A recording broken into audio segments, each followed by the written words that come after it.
aqui não consigo ver ninguém, né?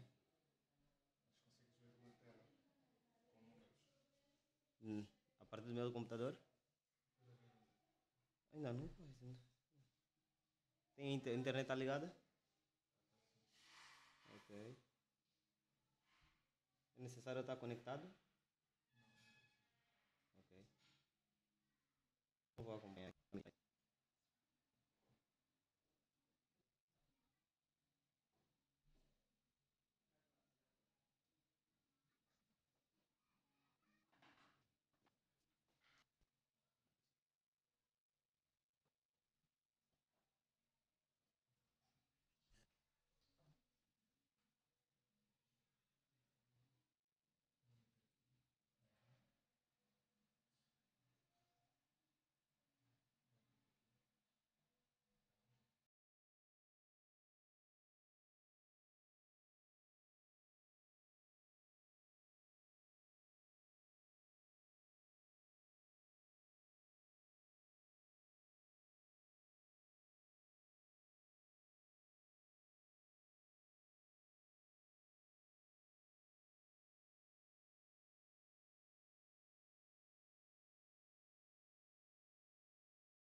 Olá, queridos amigos. Olá, queridos irmãos, queridas irmãs que nos acompanham hoje. A partir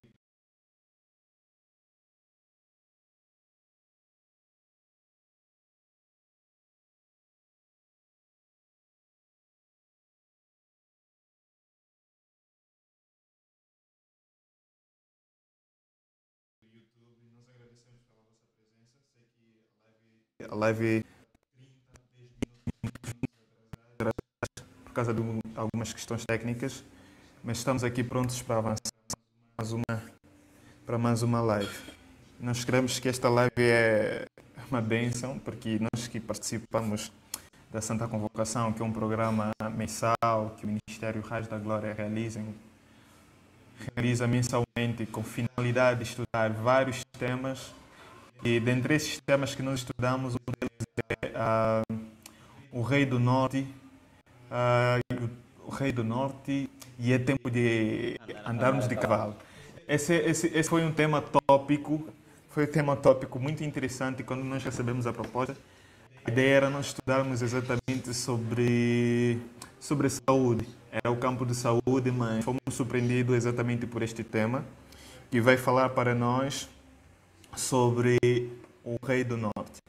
Para aqueles que dominam as profecias bíblicas, sabem muito bem que o Rei do Norte não é só um misticismo, não é só uma mera teoria da conspiração, mas é uma verdade declarada na Sagrada Escritura, uma verdade que motiva várias outras pessoas a ouvirem a verdade e a se prepararem para aquilo que vem como os eventos futuros. E, bom, eu tenho aqui o nosso querido irmão Carlos. O irmão Carlos é uma bênção para nós. Amém. Ele é membro desse ministério, não a 100%, mas é membro desse ministério, nunca deixou de ser. E eu creio que ele afirma essas palavras que eu disse, não foi só por falar. Exatamente. Ok. Então, irmão Carlos, como é que está? Meio tenso, mas graças a Deus estamos aqui para mais uma vez trabalharmos na questão da palavra do Senhor. Ok, que bom, que bom, que bom. Como vocês veem, irmão Carlos bênção para esse ministério e para outro ministério também, que vocês muito bem conhecem. Nós não vamos ficar aqui a citar coisas que o irmão Carlos faz, mas vamos focar realmente na mensagem principal que ele trouxe para nós aqui. Estamos numa modalidade a podcast, nós queremos manter esse modelo, mas antes eu queria pedir para todos aqueles que estão nos acompanhando, se você não está inscrito no nosso canal do YouTube, não nos segue na nossa página do Facebook, não está no nosso grupo do WhatsApp, por favor, clique em gostar, clique em compartilhar e clique em notificação para que possa se manter atualizado dentro dos assuntos que nós temos aqui. Bom, nós somos um ministério de centro próprio, com apoio para o apoio à igreja, né? Exatamente, a Igreja Adventista do Sétimo Dia. E não é um segredo para muitos que nós estamos em Angola, onde a obra enfrenta inúmeras dificuldades. E não só eu conto, mas também o nosso companheiro Carlos conta muito bem sobre essa dificuldade que a obra em Angola enfrenta. Mas o nosso foco não é exatamente descrever aquilo que é as dificuldades da obra em Angola, mas tocarmos realmente ao ponto. Irmão Carlos.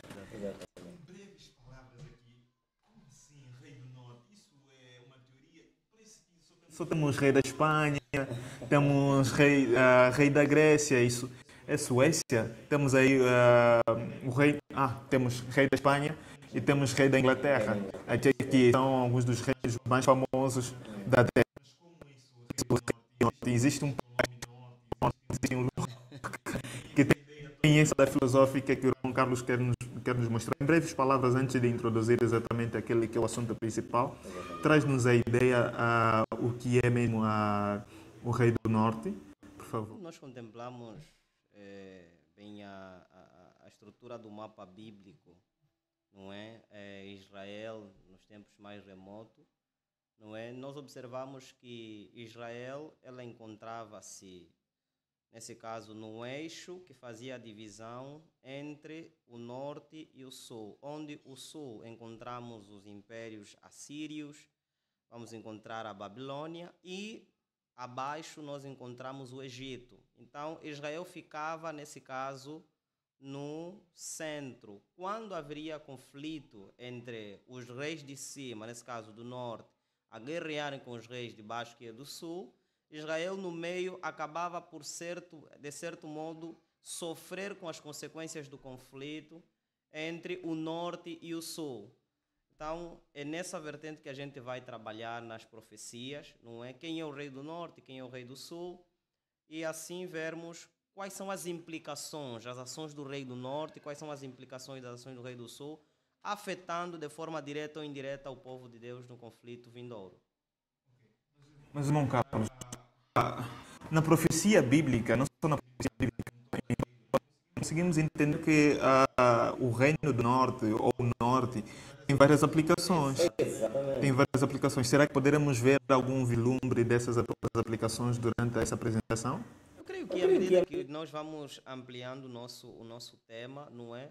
Vamos entender bem quem na realidade habita nos lugares do norte. Por exemplo, quando a gente contempla um pouquinho o livro de Ezequiel e o livro de Isaías, vai dizendo que Lúcifer queria estabelecer o seu reino nos lugares do norte, não é? Mas o que é que tem no norte especificamente? Ao contemplarmos o versículo 2 do capítulo 48 do livro de Salmo, vemos que Deus habita nos lados do norte, ou seja, Lúcifer na realidade queria estabelecer o seu reino, o seu trono, exatamente nos lados do norte, aonde se acha o trono de Deus. Ou seja, de uma forma sucinta, Lúcifer queria suplantar o reino de Deus, não é? Para colocar e estabelecer o seu reino. Exatamente na região geográfica onde estava o reino, ou seja, o trono de Deus. Ok. Então nós conseguimos entender aqui só nessa breve explicação que existe uma contrafação entre o reino do norte e o norte. O irmão Carlos vai poder explicar para nós, e não só para nós que estamos aqui, mas para aqueles que estão nos acompanhando a partir de casa. O irmão Carlos vai poder trazer essa ideia de quem é o verdadeiro rei do norte. Bem, para essa live não vamos trabalhar bem os preâmbulos de identificar o verdadeiro rei do norte, né? Nós vamos trabalhar, não é, em um conjunto de eventos que estão a decorrer atualmente, não é? Mas numa outra oportunidade podemos trabalhar com mais detalhe, identificarmos exatamente quem é o verdadeiro Rei do Norte. Bom, querido amigo, para você que está nos acompanhar, eu vou deixar-vos com o irmão Carlos, que vai fazer a apresentação dele. E esperamos que você, se tiver alguma dúvida e quiser entrar em contato conosco, por favor, deixe os comentários ali. Nós estaremos abertos para algumas perguntas que o irmão Carlos poderá responder nesta mesma live. Então, obrigado, mantenho-vos com a apresentação do irmão Carlos. Ok, lá vamos nós, louvado seja Deus, sejam todos bem-vindos a essa live, a essa programação, você que nos acompanha a partir, não é, das redes sociais. Deus te abençoe a nível nacional, a nível internacional. Para nós é um privilégio, não é, podermos participar desta atividade, não é, contribuir com o pouco que o Senhor nos tem orientado com base nas Sagradas Escrituras, a respeito da sua vontade para nós nesses últimos dias. Então, hoje estaremos nos demorando no tema, não é, a ascensão do Rei do Norte, tempo de andar a cavalo, porque a construção da estátua de ouro na planície de Dura já começou. Então, nós cremos que estamos à beira, mas à beira mesmo do clímax do conflito entre o bem e o mal, e em pouco tempo veremos cenas mais aterrorizadoras, não é, perdão, do que nós até aqui já podemos contemplar. Então, espero que o Senhor nos possa ajudar à medida que a gente vai avançando nesta temática, e orar a Deus para que nós consigamos terminar. Se hoje não, podemos marcar um outro dia, para assim podermos fazer o fecho desta apresentação. Então, para começarmos, vamos já, não é, entrando para o nosso tema, mas com uma palavra de oração, pedindo assim a orientação do nosso Deus, a fim de que nós possamos, não é, ser iluminados nesta apresentação. Pai querido, em Cristo Jesus, muito obrigado pela oportunidade. Mais uma vez queremos pedir a presença do Senhor nesta apresentação, para que o Senhor fale ao teu povo, levando uma mensagem de esperança, levando uma mensagem de orientação, pois que os eventos estão a decorrer a todo vapor. Então, Senhor, prepara-nos para aquilo que está vindo, na graça e no nome de Jesus. Amém. Então, meus amigos, nesta apresentação também, só um detalhe que eu não frisei, vou preferir não demorar-me somente naquilo que está a acontecer. Eu estarei trazendo um conjunto de eventos que estão a acontecer já nos nossos dias, mas a ideia é lançar, como o subtema diz, tempo de andar a cavalo. Então precisamos nos preparar, porque chegará um tempo em que não mais poderemos caminhar a pé, mas andar a cavalo. E quando essa fase chegar, é necessário que nós estejamos prontos para conseguir pegar a pedalada, a caminhada dos cavaleiros. Então, eu começo com uma cita que nós encontramos aqui no livro Spalding Maguen, não é? O seu volume é o volume número 1. E logo na página 9 deste livro, Ellen White traz uma orientação para nós, dizendo-nos o seguinte: vi que devemos despertar e clamar fervorosamente, para que o braço do Senhor seja revelado. É fatal dormir agora, o tempo está quase terminado. Então, Ellen White termina dizendo que o tempo está quase, mas quase mesmo terminando. E se o tempo está quase terminado, é-nos necessário, nessa altura do campeonato, nessa altura do jogo da vida, estarmos tão despertos, para conseguirmos fazer frente a um conjunto de obrigações que nos são requeridas neste tempo. E um dos elementos que eu gostaria de ler aqui, que nós encontramos no livro Testemunhos para Ministro, na página 114. Esse texto ele não vai aparecer no slide, mas eu estarei lendo aqui, é a página 114, o segundo parágrafo. Ela diz assim: temos os mandamentos de Deus e o testemunho de Jesus Cristo, que é o espírito de profecia. Preciosas gemas devem ser encontradas na palavra de Deus. Os que examinam esta palavra devem conservar a mente clara. Então ela diz que aqueles que vão deter-se no estudo das profecias, a Bíblia, o espírito da profecia, é necessário mantermos a mente muito, mas muito clara. E continua o parágrafo. Nunca devem condescender com o apetite pervertido no comer e no beber. Então, para aqueles que querem manter os olhos da alma abertos, é necessário atentarem para as orientações no que cerne à alimentação.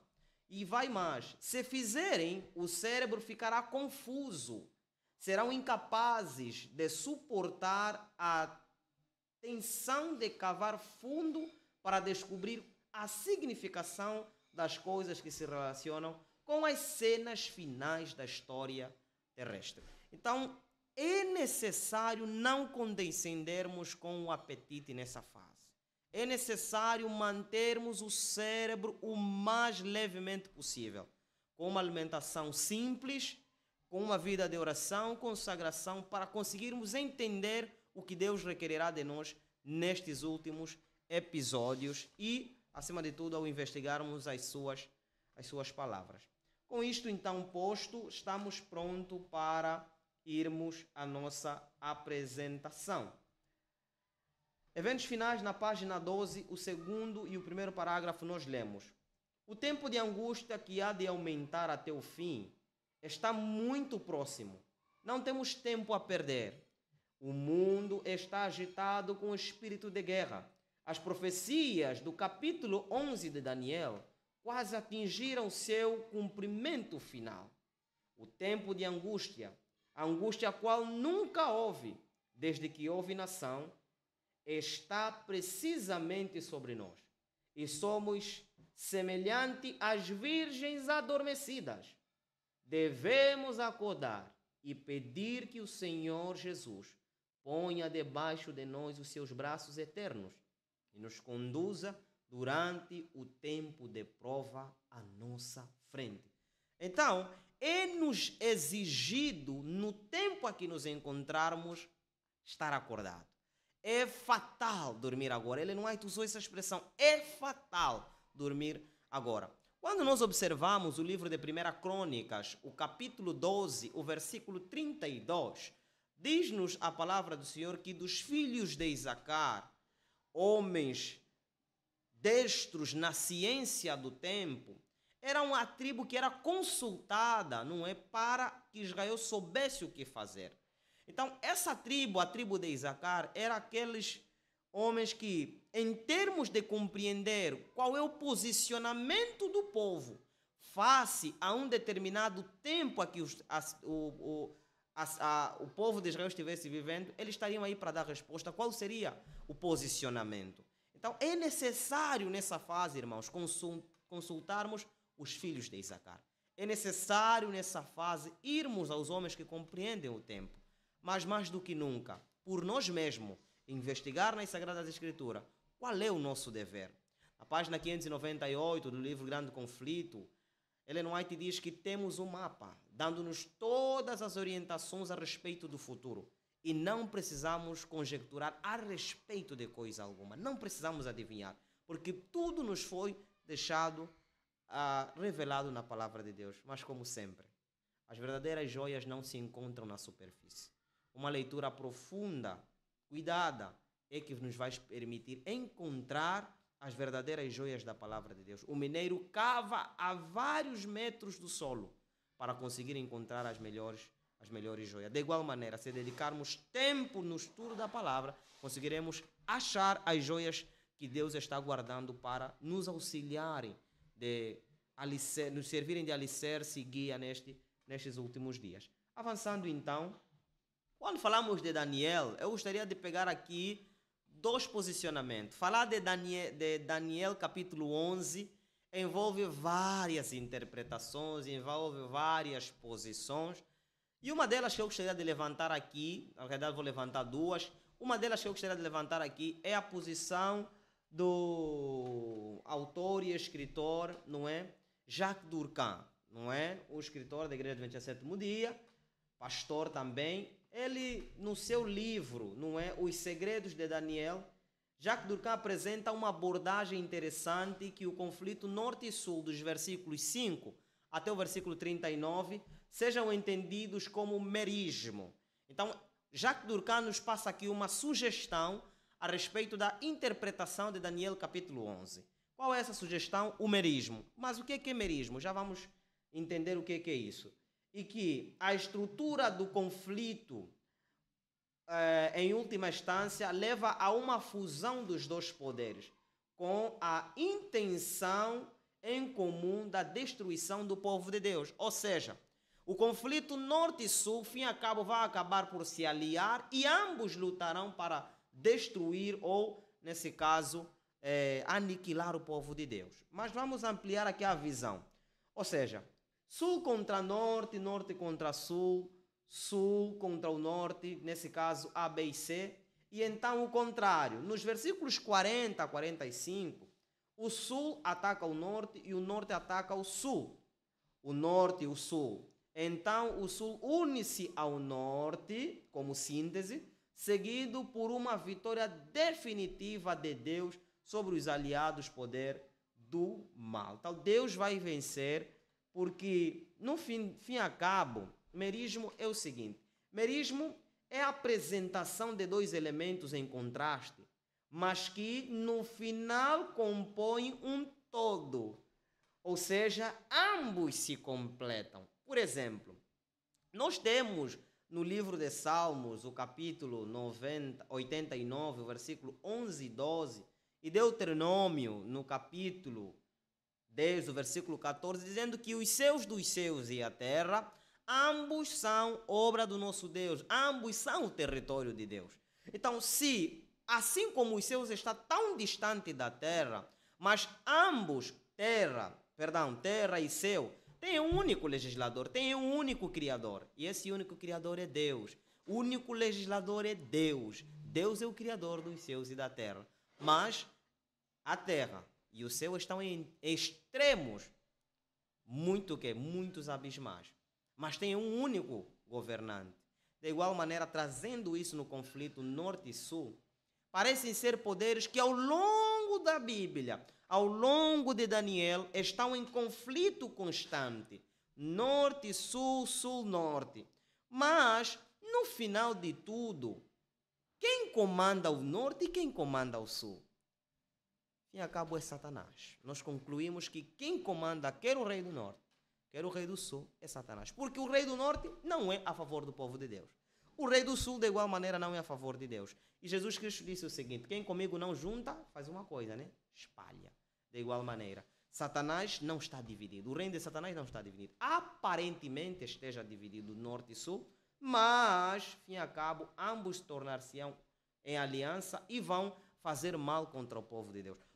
Acompanha comigo neste pensamento em Daniel capítulo 11 e vermos o que Daniel capítulo 11 vai nos trazer sobre essa abordagem que a gente aqui acabou de colocar, só para termos uma noção. Contemplemos Daniel 11 a partir do seu versículo 27. Daniel 11, 27 diz-nos a palavra do Senhor: e os corações de ambos, os reis, nesse caso, o rei do norte e o rei do sul, estarão voltados a fazer quê? Dano. E eles farão mentira a uma mesa. Porém, isso não prosperará, pois o fim ainda será no tempo determinado. Ou seja, quer o rei do norte, quer o rei do sul, sentam-se à mesma mesa, planejam como vão atacar, como vão destruir o povo de Deus. Então, meus amigos, à luz desse pensamento, o rei do sul e o rei do norte, direto ou indiretamente, eles andam de mãos dadas. Posto isso, então vemos aí três coisas fundamentais nesta visão de Jacques Durkheim. Primeiro, o conflito norte e sul. Segundo, a aliança entre o norte e o sul. E o terceiro, o conflito contra o povo de Deus. Então, tem o conflito entre o norte e o sul, depois eles entram em aliança e depois guerreiam contra o povo de Deus. E isso nós vamos ver à medida que a nossa apresentação vai crescendo. Okay. Chegamos então em Daniel capítulo 11, o versículo 40, que é aquele que vamos nos demorar nesta tarde. Daniel 11, o versículo 40. Ok, Daniel 11, o versículo 40, lemos então. E no tempo do fim, o rei do sul lutará contra ele, e o rei do norte se levantará contra ele, e com carros, com cavaleiros e com muitos navios, e entrará nas suas terras e as inundará e passará. Companheiros, nós aqui ao contemplarmos o conflito norte e sul, sul e norte, nós podemos observar aqui que em Daniel capítulo 11, o versículo 40, o rei do sul ataca, no tempo do fim, nesse caso. Nós vemos esse levantar, não é, também com a prisão do Papa Pio VI, a ascensão, nesse caso, do ateísmo que se manifestou na Revolução Francesa. Então, o rei do sul levanta-se e ataca, desfere, nesse caso, um golpe ao rei do norte. E o rei do norte, nesse caso, cai em cativeiro. E nesse período, quando a gente estuda um pouquinho, eu não vou entrar nos muitos detalhes, porque temos muita coisa que apresentar aqui.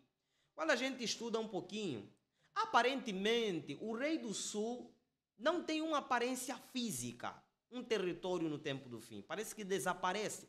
Após desferir o golpe, não é, no rei do norte, parece que a sua figura emblemática desaparece, como um território regional propriamente dito.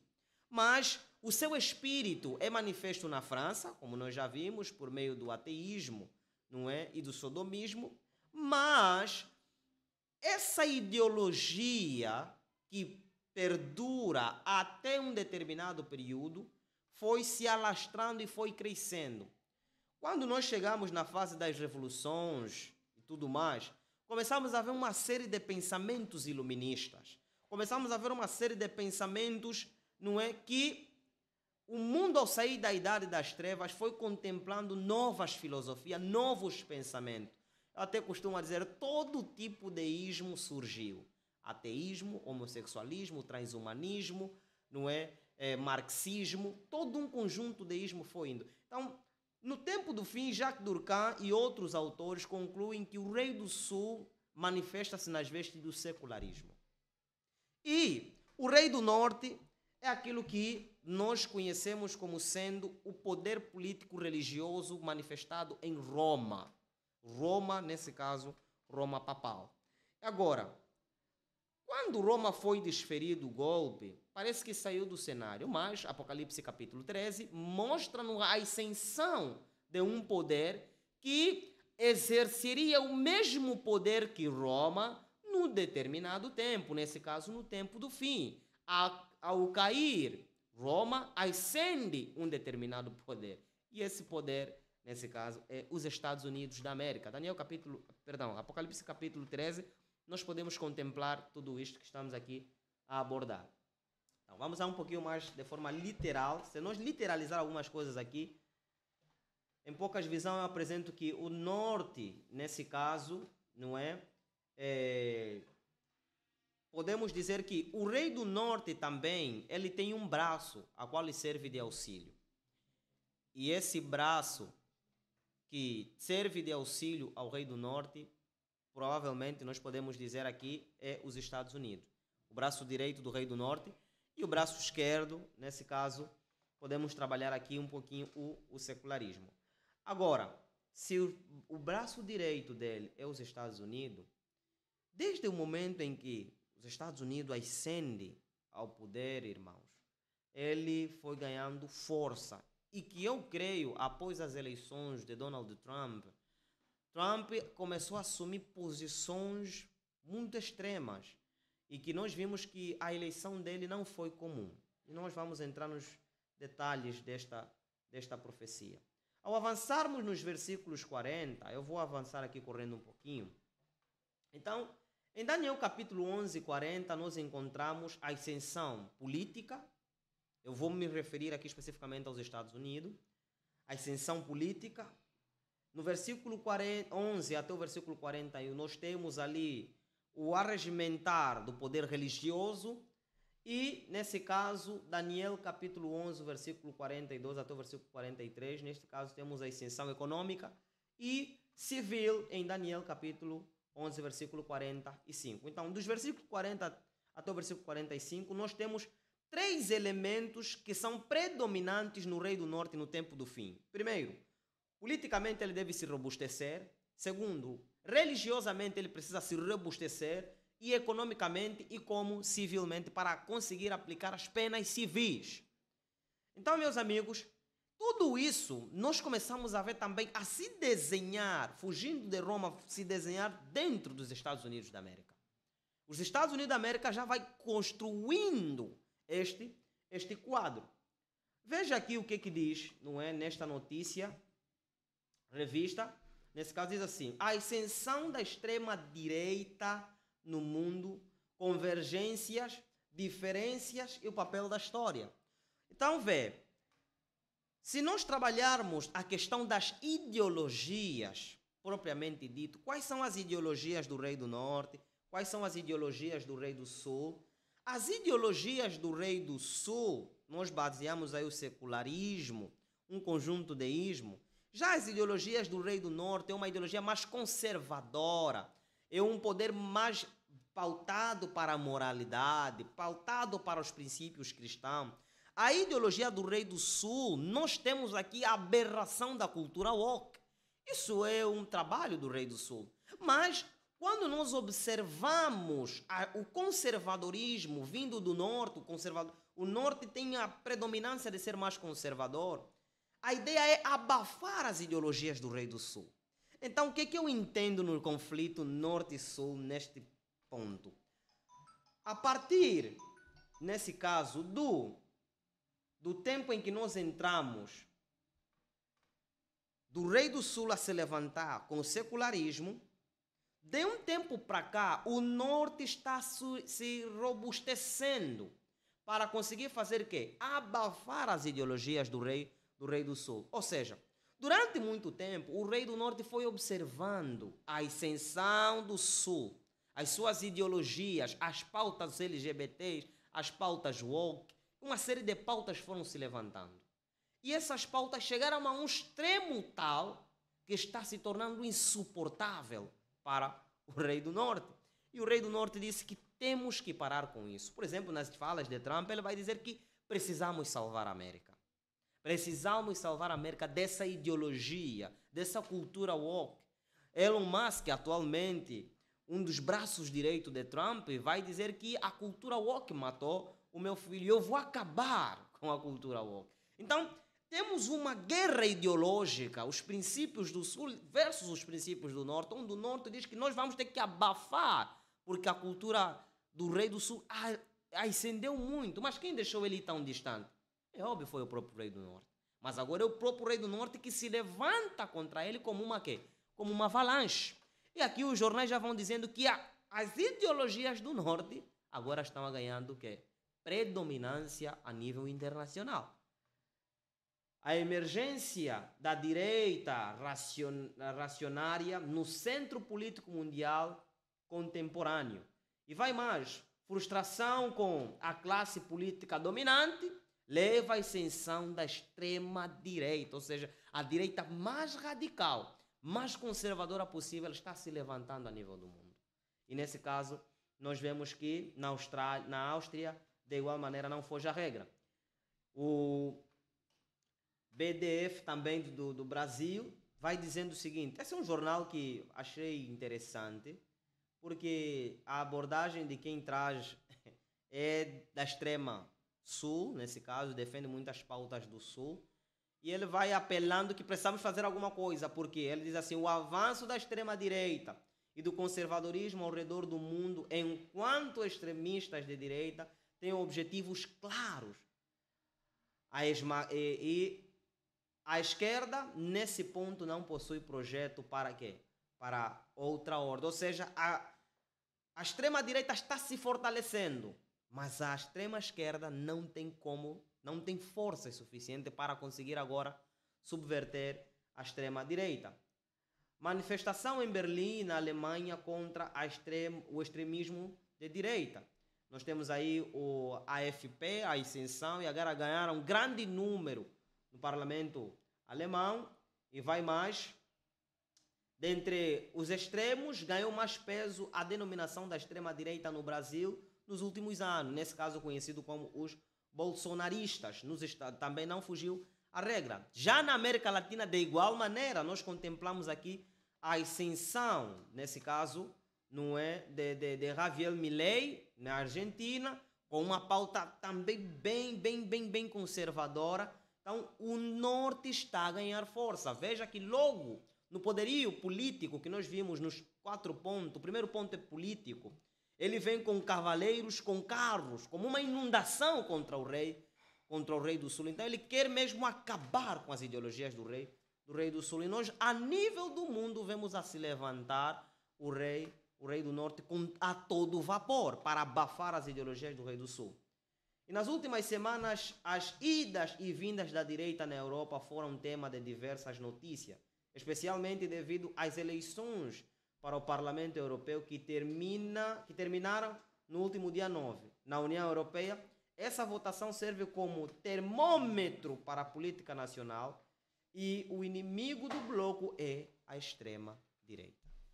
Eles observam que, não é, a extrema-direita é um oponente perigoso. Podemos continuar aqui avançando? Okay, louvado seja Deus. Então, a extrema-direita é observado como sendo o inimigo que está ganhando o quê? Força. É o inimigo que está ganhando o quê? Poderio. Avançando mais um pouquinho aqui no pensamento, não é? Na Alemanha, por exemplo, é um dos países onde a extrema-direita avançou em número de assentos no Parlamento Europeu, com o Partido Alternativa para a Alemanha obtendo seu maior resultado histórico nas eleições europeias. E ele prospera graças ao racismo, graças ao racismo anti-muçulmano e ligado ao cianismo. Então vemos que isso não é regional dos Estados Unidos. Não é só algo que está a acontecer. Poderíamos dizer que é algo dos Estados Unidos que está a acontecer, não. Mas é algo que está acontecendo a nível do globo. A ascensão do norte já começou. E nós precisamos, como povo de Deus, nos preparar. As notícias ainda avançam. Na França, o presidente dissolveu a Assembleia Nacional do país e marcou novas eleições após perder na eleição do Parlamento Europeu para a sigla da extrema-direita Reagrupamento Nacional. Então, veja que Macron está preocupado. E vai mais. Em anúncio televisivo, Macron afirmou que a ascensão do nacionalismo e demagogos um perigo não só para a nossa nação, mas também para a Europa e para o lugar da França na Europa e no mundo. Então já estão preocupados. O mundo, os políticos estão preocupados. Porque a extrema-direita está ganhando força. O norte está vindo com toda a sua força, com o seu máximo poder. Vamos então seguindo aqui um pouquinho no pensamento. Temos aí, não é, mais outras pautas, não é? E para encurtarmos aqui, não vamos nos demorar muito aqui. Já vimos que isso está a girar em torno de todo mundo e podemos ir avante. Agora, eles terminam dizendo assim: isso é tanto no Brasil como na América Latina, quanto na Europa. Isso é do jeito que a nossa informação aqui termina, não é? É uma ascensão, não só no Brasil, na América Latina, na Europa e na América do Norte. Então, é um ponto que a gente precisa agora começar a levar em consideração. Agora, se nós avançarmos um pouquinho aqui no pensamento, E veja, só para nós terminar, aqui algo eles dizem assim. Notícias como as vistas durante esta semana devem servir de exemplo do que não queremos e devemos lutar contra. Então eles alertam que precisamos lutar, porque notícias que estão sempre a dizer na Europa, na América Latina, na América do Norte, a extrema-direita se levantou a todo vapor, precisamos nos preocupar. Então, nós precisamos agora avançar. Chegamos na fase em que Trump, na sua tomada de posse, ele usou as seguintes palavras. A era de ouro dos Estados Unidos começa agora, diz Trump em posse. E continua. No início da fala, Trump agradeceu a vários ex-presidentes presentes e ao presidente cessante Joe Biden. Deste dia em diante, olhem atentamente as palavras que Trump utilizou. São palavras que nós precisamos abrir bem os nossos ouvidos. Diz assim: nosso país florescerá e será respeitado novamente em todo o mundo. Seremos inveja de todas as nações e não permitiremos que tirem vantagem de nós por mais tempo, disse Trump. Então, Trump está a dizer, se nós pegarmos a fala de Trump, qual é o capítulo da Bíblia que talvez me passa assim uma ideia? Daniel capítulo 5, capítulo 4. Em Daniel capítulo 4 nós encontramos uma árvore estrondosa mostrada em visão a Nabucodonosor, interpretada por Daniel, onde todas as aves do céu encontravam seu abrigo debaixo desta árvore grande e estrondosa. Mas foi dada a ordem para que ela fosse cortada. Donald Trump quer trazer a América ao rubro, à hegemonia mundial. É isso que ele traz na sua pauta. E veja aqui, quando Trump vem na tomada de posse, lista de convidados na posse de Trump é dominado por líder da extrema direita. Então, amigo, isso está a ganhar força. O norte está vindo com tudo. E vai mais. Musk, não só Musk, Zuckerberg, bilionários na posse de Trump somam 1,3 trilhão de dólares só em forma. Só eles os três ali. É muito dinheiro, muito dinheiro. Então, nós vemos que está a haver aqui, parece que vai haver um robustecimento econômico. Mas vamos lá. Disse Trump em resposta à presença massiva de executivos da tecnologia e finanças. Este movimento representa uma mudança significativa no cenário político, já que muitos desses líderes mantinham distância de Trump em seu primeiro governo. No entanto, o clima de otimismo econômico e as promessas de alívio regulatório reaproximaram o setor privado do novo presidente. Então, até os líderes, os CEOs das grandes empresas estão se aproximando. Vemos a mudança de Mark Zuckerberg no seu posicionamento. Temos aí, o jornal também afirma, mudança no Vale do Silício, Zuckerberg e a aliança com quem? Com Trump. Então, já vai deixando mais folga para as pessoas se pronunciarem nas suas plataformas. Então, há uma mudança aqui que nós conseguimos observar. Agora, nessa última página diz assim: para muitos, o evento foi mais que uma celebração política. Tratou-se de um encontro de interesses econômicos, onde as apostas são altas e o futuro de grandes corporações está em jogo. Então ninguém quer perder, todo mundo quer se posicionar agora e vai ter que abraçar determinadas pautas. Só que nessas pautas que estão a vir com as ideologias do norte, mais conservadora, mais abrir direito aos veículos de comunicação social, Biden, ao terminar o seu mandato, deixou um recado. E nós precisamos contemplar aquilo que Biden disse. Biden alerta para a oligarquia ultra rica que ameaça a democracia nos Estados Unidos da América. E o presidente falou a partir do Salão Oval, que deverá desocupar na segunda-feira. Biden aproveitou o discurso para lançar alarme sobre a acumulação de riqueza e poder entre um pequeno número de pessoas. Hoje em dia, está a tomar forma na América uma oligarquia da extrema riqueza.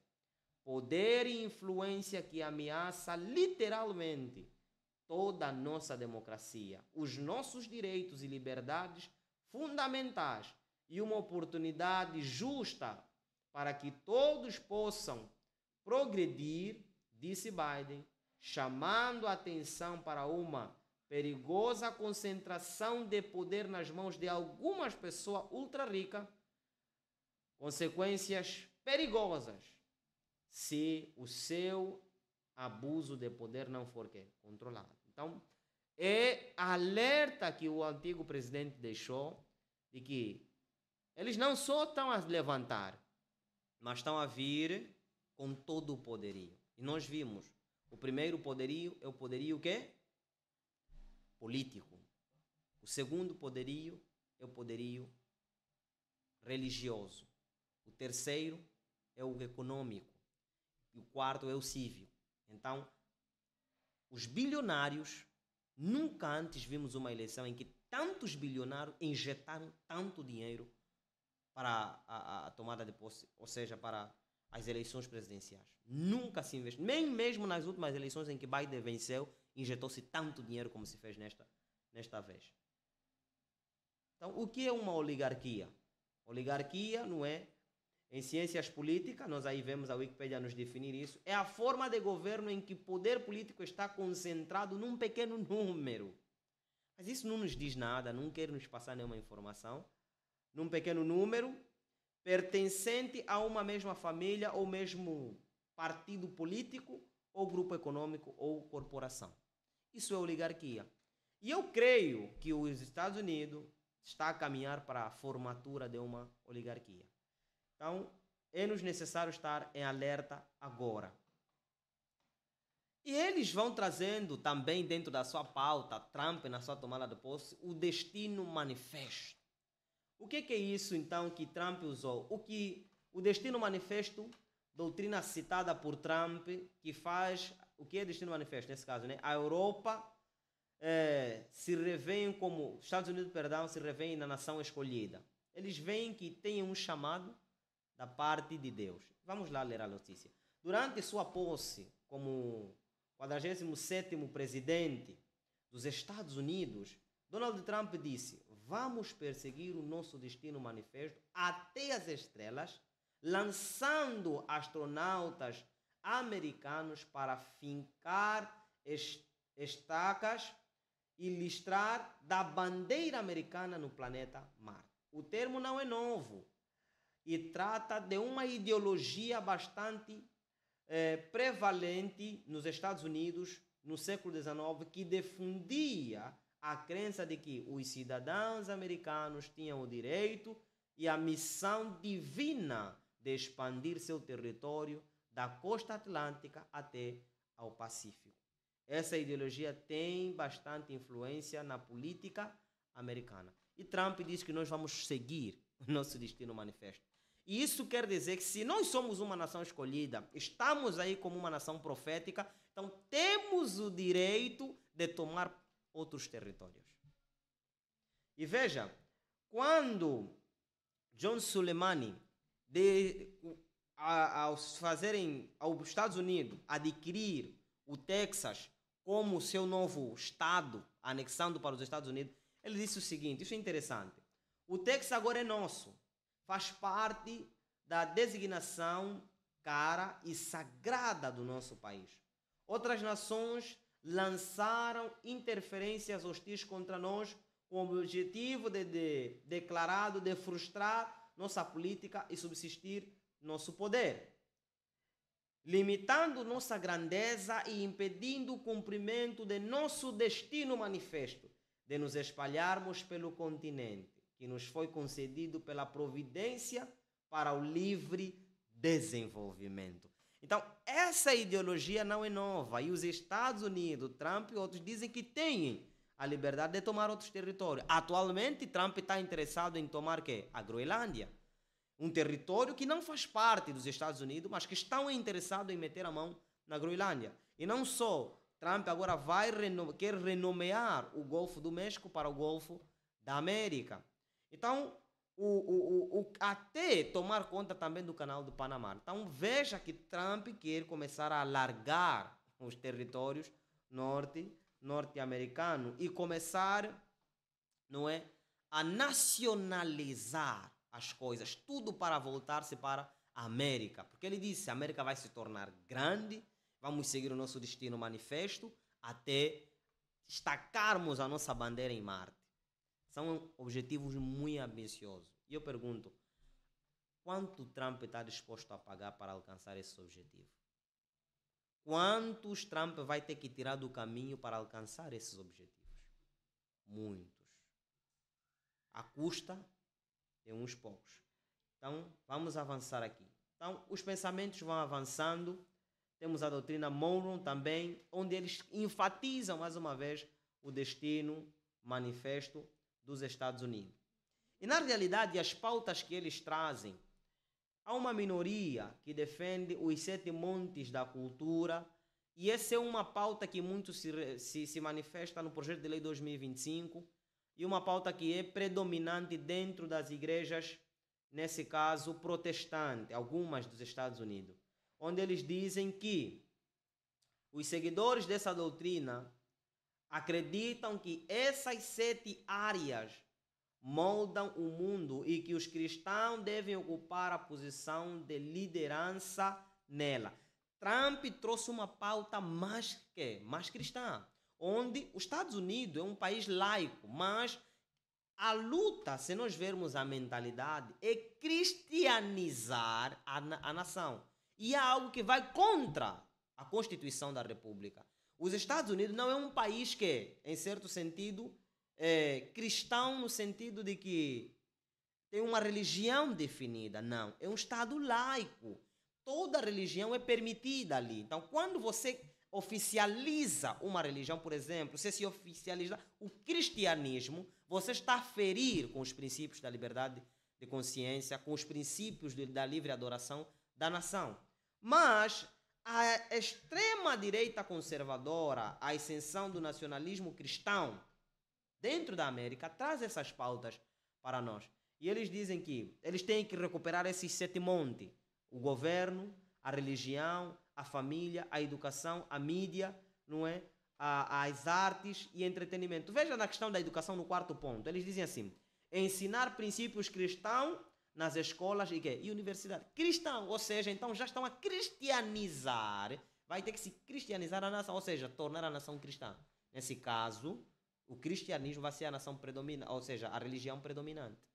Então, isso vamos acabar por ferir. Vai ter que se fazer emendas na Constituição. Vai haver aqui uma alteração do código. Agora, amigos, todos esses pilares, esses montes, a ferro e fogo, eles querem conseguir levantar novamente nos Estados Unidos. E nós precisamos agora estar atentos. Eu dizia o seguinte, e nós vimos, Trump quer tornar a América grande. Biden alertou contra uma possível oligarquia, onde o dinheiro fica na mão de uns poucos, o poder está concentrado. Ellen White fala-nos o seguinte na página 305, no 4º parágrafo do livro Manuscritos Release. Na Índia, na China, na Rússia e nas cidades da América, milhares de homens e mulheres estão morrendo de fome. Os homens endinheirados, porque eles têm o poder, controlam o mercado. Eles compram a preços baixos tudo o que podem obter e depois vendem a preços bastante elevados. Isso significa fome para as classes mais pobres e resultará em uma guerra civil. Então, irmãos, isso vai desenhar-se numa guerra civil. Isso não vai acabar bem.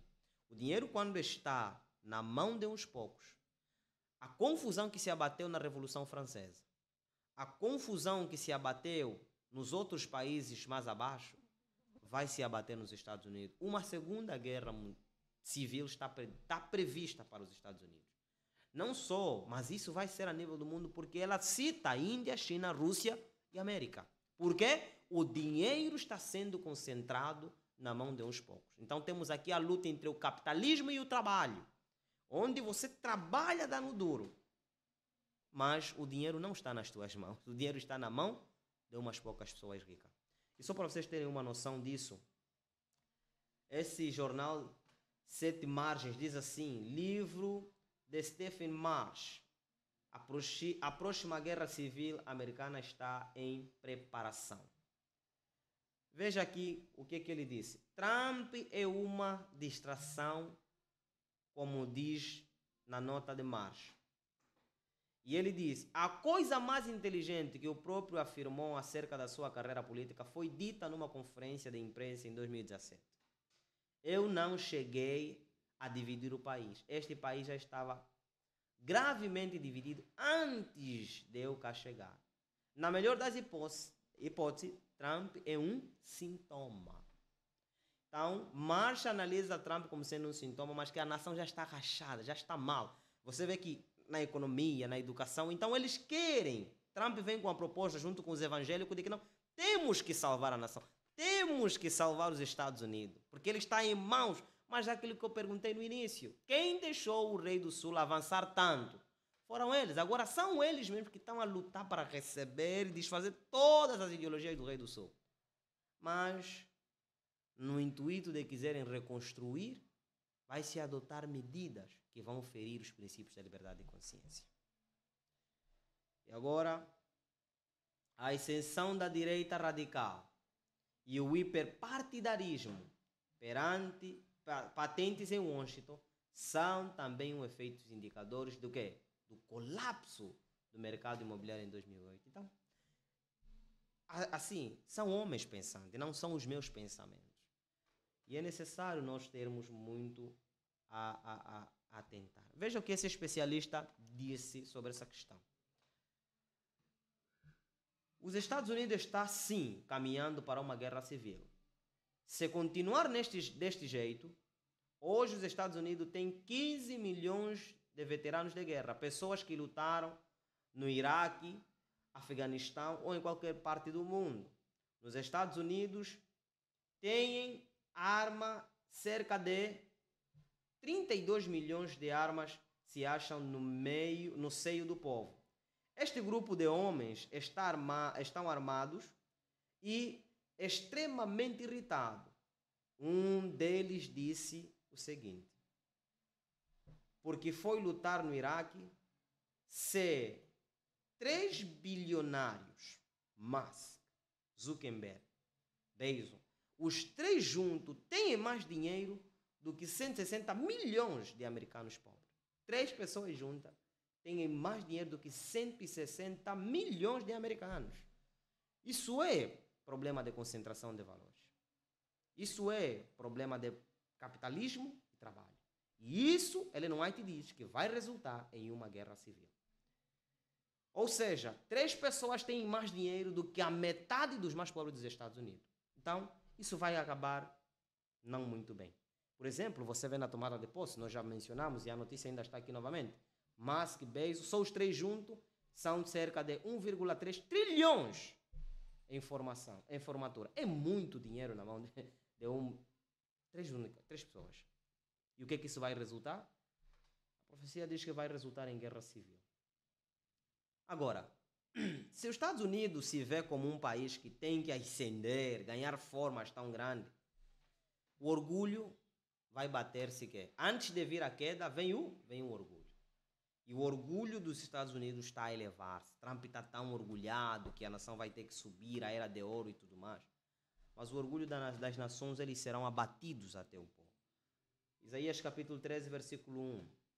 Peso de Babilônia, que viu Isaías, filho de Amós. Calçai uma bandeira no monte elevado. Levantai a voz para eles. Acenai-lhes com as mãos, para que entrem pelas portas dos nobres. Eu dei ordem aos meus santificados. Sim, já chamei os meus poderosos para executarem a minha ira, os que exultam com a minha quê? Majestade. Já se ouve o grito das multidões sobre os montes, como a de muito povo. O som de rubilo, de ruídos e de nações congregadas, o Senhor dos exércitos passa em revista os exércitos de guerra. Clamai, pois o dia do Senhor está perto. Vem o Todo-Poderoso como assolação. Eis que vem o dia do Senhor, horrendo, com furor, ira ardente, para pôr a terra em assolação e dela destruir os pecadores. E visitarei sobre o mundo a maldade e sobre os ímpios a sua iniquidade. E farei cessar a arrogância dos atrevidos e abaterei a soberba dos tiranos. Deus vai abater, Deus vai castigar as nações que se estão a exaltar. Estados Unidos cortou o apoio a várias organizações. Estados Unidos está cortando uma série de desvio de fundo para concentrar o maior número de dinheiro possível. Isso vai promover um orgulho. E ao arrogar-se os Estados Unidos no poder do decreto, saberemos que os Estados Unidos se divorciará totalmente dos princípios que lhe regeram quando a sua ascensão. Ele não há de diz-nos assim: vi que temos de despertar e clamar fervorosamente para que o braço do Senhor seja que agora mais do que nunca precisamos despertar. Agora mais do que nunca precisamos estar atento. É fatal dormir agora, diz ela. O tempo está quase terminado. Dormir agora é fatal. Consultemos os filhos de Isacar. E vamos então avançando. É tempo de se posicionar. Precisamos nos posicionar. Agora vamos correr um pouquinho no nosso tema. Nenhum de nós pode ocupar uma posição neutra nesse conflito. É impossível. Nossa influência se exercerá pró ou contra. Somos agentes ativos de Cristo ou do inimigo. Ou a juntamos com Cristo ou espalhamos. A verdadeira conversão é uma mudança radical. Precisamos fazer mudanças decisivas, precisamos fazer mudanças emergentes, precisamos fazer mudanças urgentes. Porque ao entrarmos no tempo de angústia, cenas difíceis estão diante de nós. E se não estivermos preparados, não subsistiremos. Dos ímpios é exprimido o horror. É vindo o grande dia do Senhor. E quem poderá subsistir? Eles fazem a pergunta: quem vai estar em pé com uma labareda de fogo, com fogo consumidor? Então precisamos agora nos posicionar, fazer mudanças radical. Deus está conduzindo um povo para ficar em perfeita unidade sobre a plataforma da verdade. É agora mais do que nunca que precisamos nos colocar os pés mais acentuados na sua palavra e não nos deixar guiar pelas emoções, mas por um claro, assim diz o Senhor.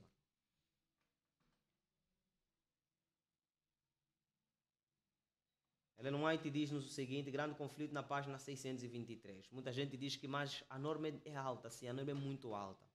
A norma que nos é exigida, irmãos, não é uma norma humana, é a norma divina. O Senhor diz que a medida comparativa da santidade é dele. Sede santo porque eu sou santo. Então, a medida comparativa da santidade é a santidade divina. Então, se nós não alcançarmos, quase que muitos não conseguiríamos subsistir no dia de prova.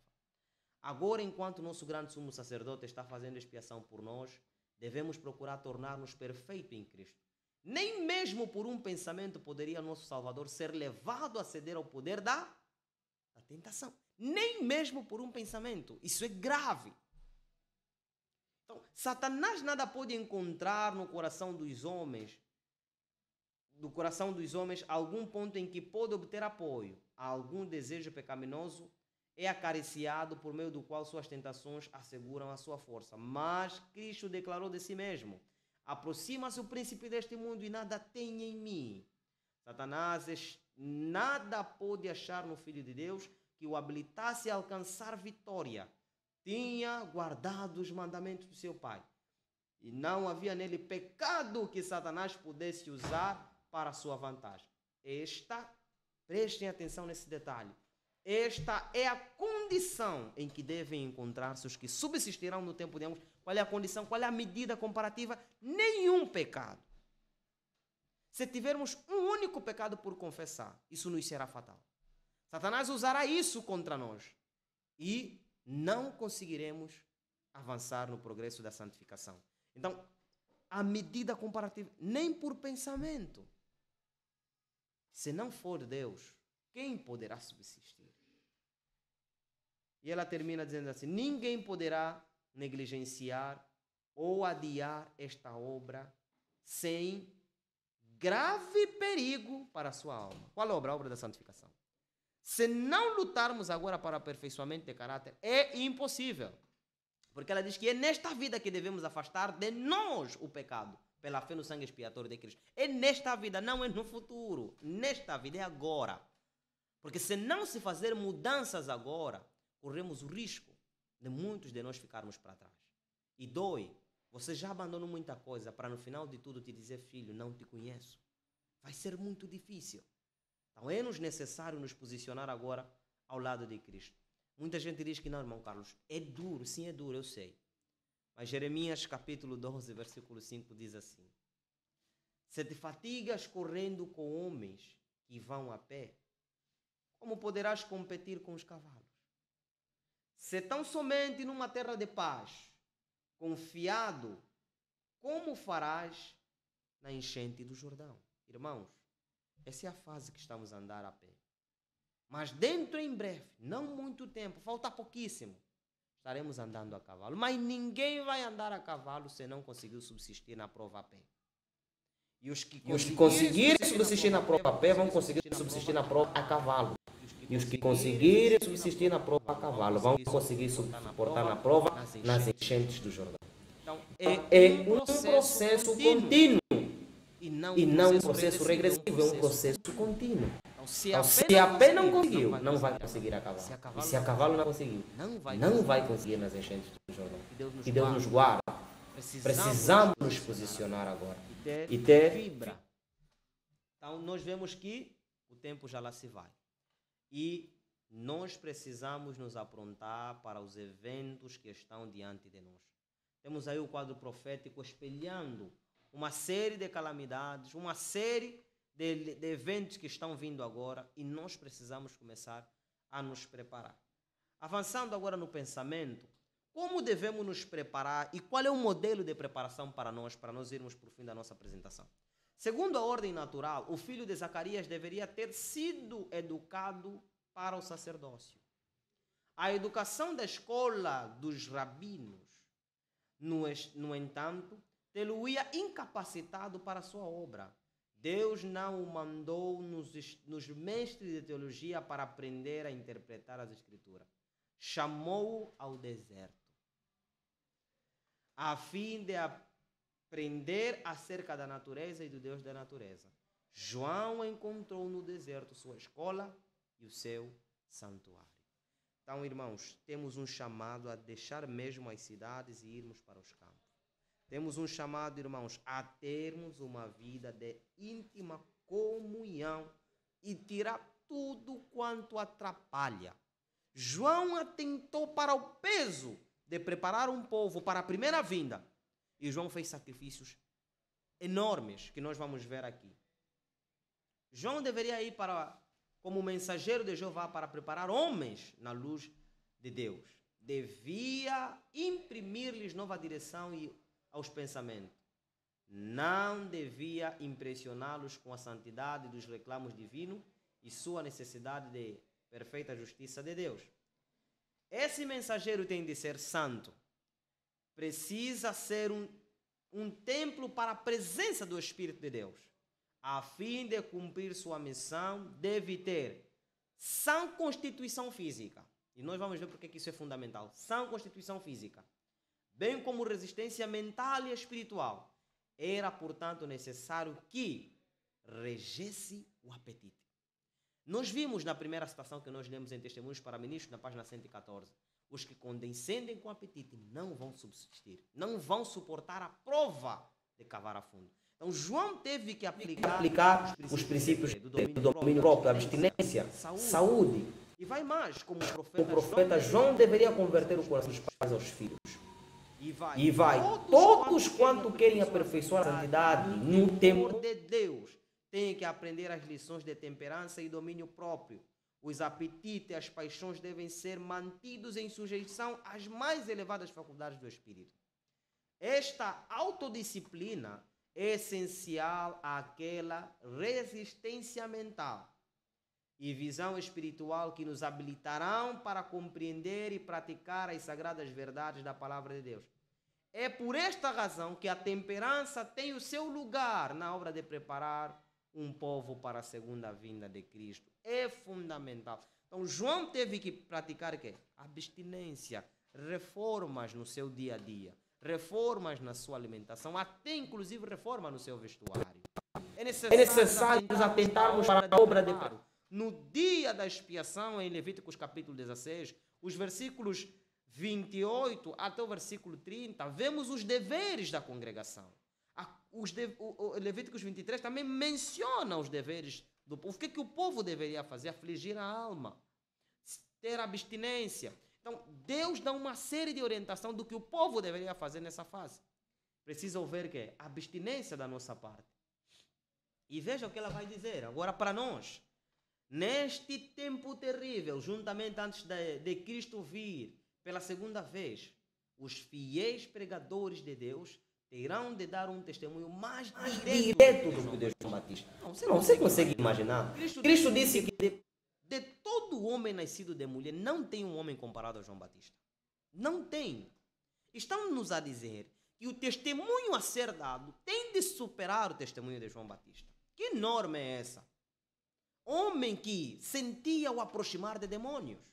Homem que com um claro é chegado o reino do céu, arrependei-vos, fez abalar o reino de Satanás. Satanás tremeu diante dessa voz. Nós, nesse período de tempo, que dizemos, não é tão difícil. O texto é claro. Se te cansas correndo a pé, como vai subsistir a cavalo e como subsistirás nas enchentes do Jordão? O assunto é muito mais sério do que nós pensamos. E ela vai, um trabalho de alta responsabilidade, acha-se diante deles. E aqueles que falam palavras de Deus, não os reconhecerá como seus pastores. Um terrível ai repousa sobre eles. Quantas vezes nós vemos um cristianismo, uma pregação dentro das nossas fileiras, de peca e continua a viver. Usar aquilo é normal, usar postiço, usar pintura, usar peruca, tudo é normal. Usar calça é normal, tudo é normal. Mas o que não é normal, afinal de contas? Se tudo é normal, o que não é normal? Então temos pregadores dentro das nossas fileiras com sermões muito suaves, muito light, muito... não podemos ferir a sensibilidade das ovelhas. Isso vai nos cobrar muito caro. Porque a nota termina dizendo que um terrível ai repousa sobre nós. E ela vai mais. Incide sobre nós maior luz do que brilhou sobre os nossos pais. Não podemos ser aceitos ou honrados por Deus prestando o mesmo serviço ou fazendo as mesmas obras que Ele. Pensa em Abraão. Pensa em Daniel. Pensa em José. Como é possível? Estamos a dizer que nem mesmo o serviço que esses homens prestaram, nós devemos prestar. Precisamos prestar um serviço superior ao serviço que eles prestaram. É muito trabalho a se fazer. Então não é na nossa força, é claro, para não cairmos aqui no senso da justiça própria, mas é na força do Senhor. Então precisamos nos apegar aonde? No braço do Altíssimo. Pegai-vos no Senhor e na força do seu poder, não é? E vamos avançando. A fim de ser aceitos e abençoados por Deus, como eles foram, cumpre-nos imitar a sua fidelidade e o seu zelo. Precisamos ter zelo nas coisas de Deus. Temos levado as coisas de Deus de ânimo leve. Então precisamos ter zelo dobrado ao realizar a obra do Senhor. Agora, irmãos, nós estaremos entrando numa fase que é o ápice daquilo que eu estou apresentando aqui. Por que é tão importante que nós compreendamos a obra que vamos falar agora? Porque as visões que vamos ver é que nós vamos terminar com ele. Essas visões é uma série de 3 visões que Ellen White teve. Elas estão registradas aqui, no capítulo 1 do livro Spalding Maguen. E essas visões é aquilo que em pouco tempo nós vamos contemplar com os nossos olhos.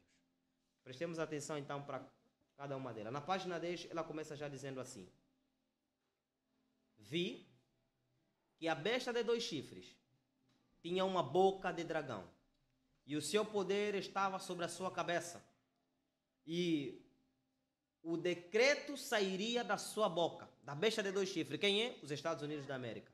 Então, vi a mãe das meretrizes. Vi que a mãe não era suas filhas, mas separada e distinta delas. Ela teve o seu tempo, e este é passado. E suas filhas, as seitas protestantes, seriam as próximas a subir ao palco e agir com a mesma mente da mãe quando esta perseguia os santos. Vi que a mãe tinha declinado em poder e as filhas tinham crescido e em breve irão exercer o poder outrora exercido pela mãe. Vi que as igrejas nominais, prestem atenção nesse parágrafo, e os adventistas nominais, olha, só são de nome. As igrejas nominais, e mais o quê? Os adventistas nominais, semelhantes a Judas, nos denunciarão aos católicos para obter sua influência e ir contra a verdade. Então, temos mais a temer de dentro do que de fora.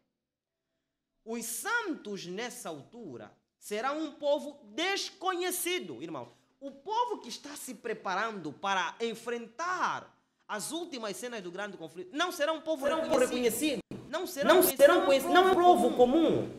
E vai mais. Será um povo desconhecido, pouco conhecido pelos católicos, mas a igreja e os adventistas nominais que conhecem nossa fé e costume, pois nos odeiam por causa do sábado, já que não podem refutá-lo, irão trair os santos e os entregar aos católicos como os que desprezam as instituições do povo, ou seja, guardam o sábado e negligenciam o quê? O domingo, ou seja, do púlpito sagrado vai nos ser exigido até que guardarmos o domingo. E isso vai sair da boca de quem? Ela usa a expressão os adventistas nominais. Isso vai vir da boca de um pastor. Isso vai vir da boca de um ancião. Porque ele não vai te dizer que mesmo nos nossos púlpitos se levantarão homens com a tocha da falsa profecia acesa na infernal tocha de Satanás. E vai sair nos nossos púlpitos. E são essas questões que vão acontecer no tempo do fim. Mas a visão continua. Então, os católicos ordenaram aos protestantes a avançar e a emitir um decreto que todo aquele que não observasse o primeiro dia da semana, em vez do 7º, deverá ser morto. E os católicos, cujo número era grande, se levantarão ao lado dos protestantes. Os católicos darão seu poder à imagem da besta, e os protestantes trabalharão como a sua mãe trabalhou antes dela para destruir os santos. Mas, antes que o decreto produza fruto, os santos serão libertos pela voz de Deus. Então, essa aqui é a nota-chave. Então, vê que a obra de Jesus no santuário em breve será concluída e que após o término de sua obra, ele irá até a porta do primeiro compartimento, confessará os pecados de Israel sobre a cabeça do bode Azazel. Contempla a cena, Levíticos capítulo 16. Acompanha-me aí na tua Bíblia. Colocará então as suas vestes de vingança. A seguir, as pragas cairão sobre os ímpios, e elas não virão até que Jesus vista suas vestes e toma o seu lugar na grande nuvem branca. Então, enquanto as pragas estão caindo, Azazel é levado para o deserto.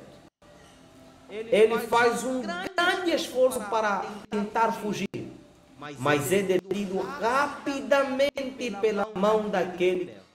Se conseguir escapar, Israel perderia a sua vida. Vi que levaria tempo para conduzir Azazel à terra do esquecimento. Amigos, contempla agora essa cita. Chega um momento, meu irmão, que quem é o sumo sacerdote? Arão representa quem? Jesus. Mas existe um personagem que entrava em cena no 10º dia do 7º mês junto com Arão. E esse personagem nós conhecemos à luz de Levíticos capítulo 16 como sendo Levíticos capítulo 16, o versículo 21 diz assim: E Arão colocará ambas as mãos sobre a cabeça do bode vivo e confessará sobre ele toda a sua iniquidade dos filhos de Israel e todas as suas transgressões e todos os seus pecados, veja, irmão, todos, e todas as suas transgressões em todos os seus pecados, e colocará sobre a cabeça do bode e enviá-lo-á pela mão de um homem, na minha expressão, está apto para o deserto. Não é qualquer pessoa que levava esse bode. Esse homem preparava-se ao longo de todo o ano. Esse homem fazia todo um conjunto de preparativos para, quando chegar aquela fase, amigos, se o bode escapar, a não declara, se conseguir escapar, Israel perderia a sua vida. Corre-se o risco de que se o homem que estivesse a levar aquele animal deixasse escapar, toda a nação haveria de perecer. Quem é esse homem? Quem é esse que também muitos usam a expressão como sendo o homem do deserto? Quem é esse personagem especial, típico do seu tempo? É um homem... A expressão apto quer dizer que é uma pessoa que está pronto. Nas outras expressões, vi que o homem designado, o homem escolhido, o homem apropriado para fazer aquele trabalho. Não era qualquer um, poderíamos dizer um aventureiro. Não era qualquer um novato para fazer aquele trabalho. Tinha de ser uma pessoa que tinha que ter a robustez física, mental e espiritual o suficiente para conseguir pegar num bode e levá-lo até a terra do esquecimento. E por outra, ele tinha que suportar a dificuldade do deserto ao ir com o bode, e tinha que suportar a dificuldade do deserto ao voltar sozinho, e tinha que voltar vivo. Que homem era esse? Chegará um momento, irmãos, que Cristo já não poderá fazer mais nada. Chegará um momento em que Cristo já não poderá agir. Eu não sei se os irmãos estão a me compreender. O versículo diz assim: E o bode levará sobre si todas as iniquidades até a terra não habitada, e ele enviará ao bode até o quê? Até o deserto. Ou seja, Arão não acompanhava esse homem. Entendam, por favor. Arão não acompanhava esse homem até o deserto. Esse homem ia sozinho e voltava. E tinha que suportar as dificuldades do caminho. E tinha que voltar vivo. Mas essa nota, Spalding McGann continua, ela diz assim: Então, o anjo repetiu as palavras e disse: Este é o tempo falado em Isaías. Ele viu que não havia homem e se maravilhou de que não havia intercessor. Isaías maravilhou-se porque não havia um intercessor entre Deus e o homem. E o anjo, irmão, quando o anjo exclama isso, irmão, é grave. Eu não sei se vou conseguir expressar o que eu estou a sentir agora, irmão, porque quando falo desse assunto eu me emociono. A primeira coisa é uma emoção de tristeza. Porque, irmão, quando o anjo diz que esse é o tempo que falou Isaías, ele viu que não havia. Irmãos, quão terrível é um pecador cair nas mãos de um Deus irado. É isso que o anjo está vendo. Quando a intercessão quando a intercessão de Cristo termina no santuário, ninguém vai conseguir travar um Deus irado. Cristo ainda consegue travar a ira do Pai. Mas saindo Cristo de cena, quem vai conseguir travar um Pai, Deus, o Todo-Poderoso, o Criador dos céus e da terra, irado? Então o anjo olhou para isso e disse: esses homens estão perdidos. Não tem como escapar, ninguém consegue escapar. E o cenário continua. Contempla comigo a leitura. Não havia intercessor entre Deus e o homem. E o que acontece? E aquelas pragas não deveriam ser mais retidas. Não tem como, acabou o tempo da graça. Pois Jesus havia cessado de interceder por Israel. Terminou. E eles, nesse caso, os santos, foram cobertos pela cobertura do Todo-Poderoso. E assim poderiam viver na presença de um Deus que é santo. Cristo já não intercedia por eles. mas tinham a proteção do Todo-Poderoso. Por quê? Porque desenvolveram o caráter e aperfeiçoaram o caráter de Jesus na terra. O povo de Deus não está no céu, está na terra. Então, se o povo de Deus está na terra, deve viver perfeitamente santo na presença de Deus. Onde fica o evangelho de que nós vamos continuar a pecar até a volta de Jesus? Nesse evangelho não se encaixa. Onde fica o evangelho de que vamos pecar até Jesus voltar? Isso não tem encaixe na profecia bíblica.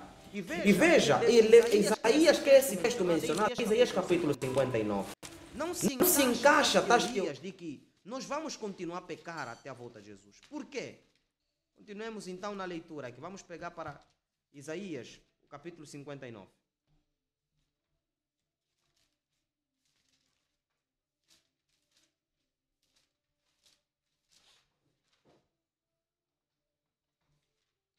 O versículo é o versículo 16. Vamos lá então. Isaías 59, 16 diz assim. E ele viu que não havia nenhum homem, e admirou-se que não houvesse nenhum intercessor. Portanto, o braço de quem? Dele, lhe trouxe salvação. E a sua justiça, o quê? O sustentou. Diz que a justiça dele, ele fez o quê? Lhe sustentou. Lhe sustentou por quê? Quando termina a intercessão de Cristo. Apocalipse 22, 11. Vamos para Apocalipse 22, 11. Veja agora a maravilha desses textos. Apocalipse 22, 11.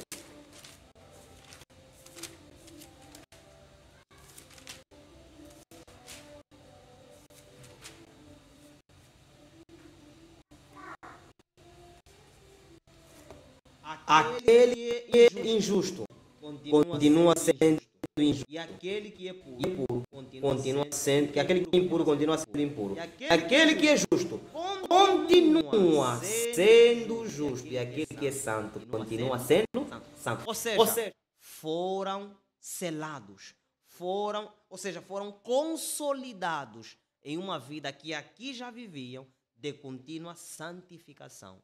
E quando chegar o momento de prova, Deus, ao colocar o selo dele, quer dizer que esse já não vai recuar na vida de santificação.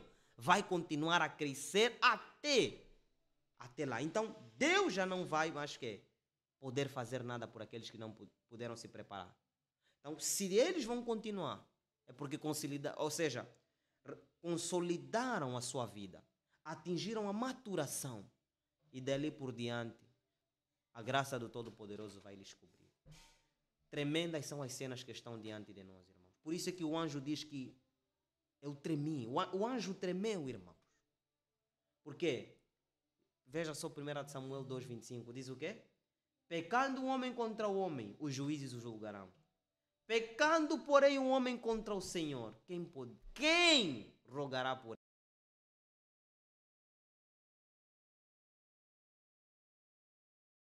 ele?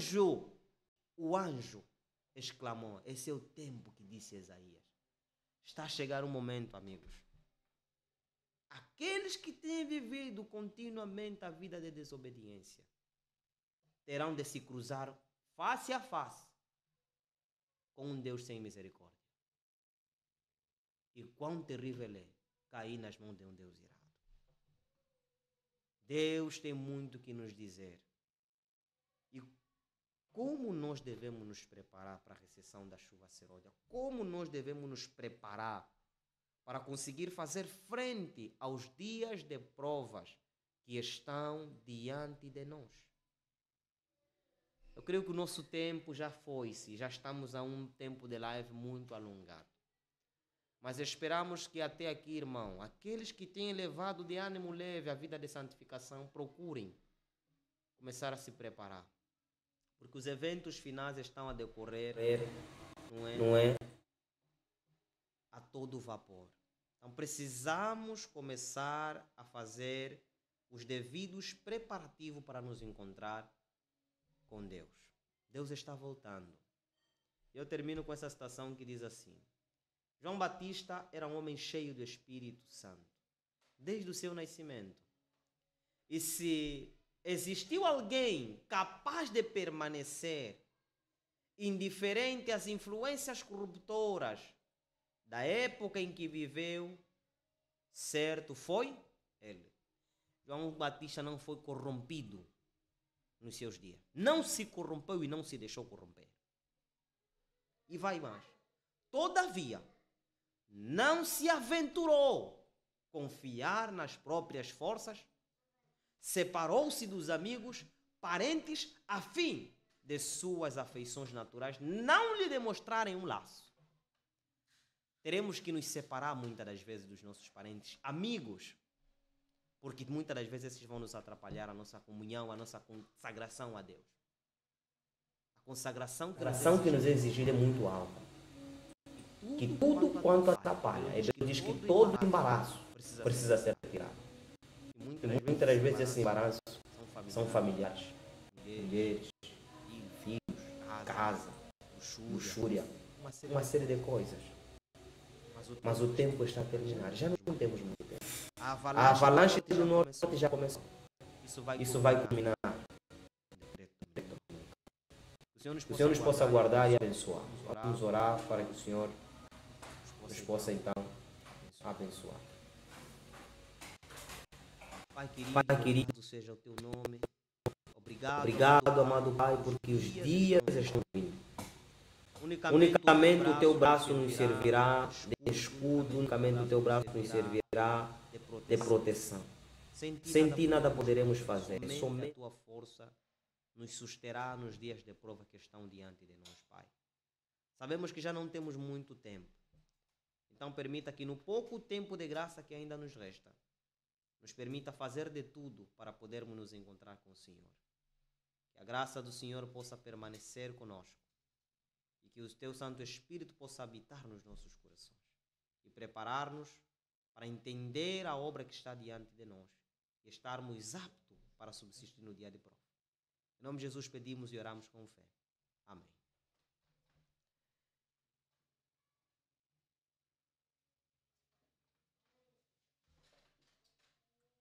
Bom, muito obrigado, querido irmão, pela apresentação feita. Nós agradecemos pela mensagem extremamente poderosa. Bom, queridos irmãos que nos acompanham a partir de casa, nós pedimos que das próximas vezes os irmãos possam participar, aqueles que vão poder assistir à live depois.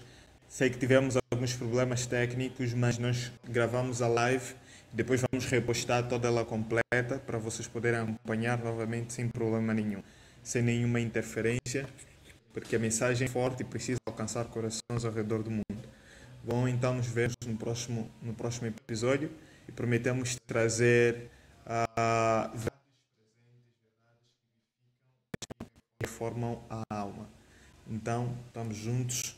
Que Deus os abençoe. Obrigado. Obrigado.